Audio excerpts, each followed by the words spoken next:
एक बुढ़िया माँ की आस, एक सिद्ध महात्मा का दिव्य आशीष और अनगिनत लोगों की दुआएं ले राजा विक्रमादित्य दैत्य दंभिकासुर की गुफा के बाहर पहुंच जाते हैं। अपने घोड़े से उतरकर जब राजा विक्रमादित्य दानव की गुफा के द्वार के पास गया तो वहाँ उसने लखन और महेंद्र की पत्थर की प्रतिमा देखी। गुफा के प्रवेश द्वार पर खड़ी उन दो पत्थर की मूर्तियों को देखकर राजा का हृदय विषाद से नहीं बल्कि प्रतिशोध की ज्वाला से धधक उठा। राजा विक्रमादित्य ने गुफा के मुख पर खड़े होकर ऐसी भीषण गर्जना की कि पहाड़ की चट्टानें तक कांप उठी। उठ कपटी राक्षस, तेरे अत्याचारों का हिसाब चुकता करने विक्रमादित्य आया है। जब राजा विक्रमादित्य की गर्जना भरी ललकार दैत्य दंभिकासुर के कानों में पड़ी तो वो सक पकाकर आंखों में क्रोधाग्नि लिए दहाड़ता हुआ गुफा से बाहर आता है और कहता है, आज कौन मूर्ख मेरे हाथों से मरने आया है? आज कौन सा कीड़ा, कौन धरती का बोझ है जो दंभिकासुर को ललकार रहा है? दैत्य दंभिकासुर को देख क्रोधित राजा विक्रमादित्य बोला, ओह तो तू है वो मक्कारी दानव जो देवताओं के वरदान की आड़ में छिपकर लोगों को पत्थर का बनाने के लिए छल कपट से अपने ऊपर आक्रमण करने के लिए उन्हें उकसाता है। दुष्ट राक्षस,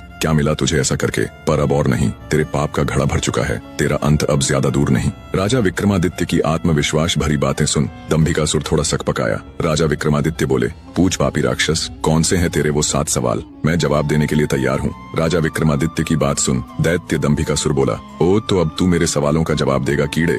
अगर तुझ में हिम्मत है तो मुझसे मुकाबला कर। तेरे जैसे कीड़े को तो मैं चुटकियों में मसल कर रख दूंगा। बड़ा आया मेरे सवालों का जवाब देने। दैत्य दंभिकासुर ऐसी ऐसी बातें करके राजा विक्रमादित्य को भी उकसाना चाहता था ताकि वे भी अपना आपा खोकर उस पर हमला करे और पत्थर के बन जाए। पर राजा विक्रमादित्य तो राजा विक्रमादित्य थे। दैत्य की बात सुन राजा विक्रमादित्य बोले, सुन अहंकारी राक्षस, मैं तेरे उकसावे में आकर तुझ पर आक्रमण करने वालों में से नहीं हूँ। मेरा वक्त जाया मत कर और जल्दी से अपने वो सवाल पूछना शुरू कर। ये माया मुझे भी बहुत आती है। इतना कह राजा विक्रमादित्य अपने 4 वीरों को बुलाकर उन्हें बड़े आकार में आने के लिए कहते हैं। विक्रमादित्य के आदेश देते ही पलक झपकते ही उनके 4 वीर प्रकट हो गए और देखते ही देखते अपने विशाल आकार में आ गए। ये देख दैत्य दंभिकासुर ठिठक जाता है। जिंदगी में पहली बार उसे डर का एहसास हुआ। अगले ही पल राजा विक्रमादित्य चुटकी बजा अपने 4 वीरों को गायब कर देते हैं और दैत्य से कहते हैं, अगर मेरी ताकत और माया का छोटा सा नमूना देख लिया हो तो अब बिना वक्त बर्बाद किए अपने सवाल पूछने शुरू कर कपटी दानव। सब देख और सुन दानव विचार करता है कि अब तो कोई चारा नहीं,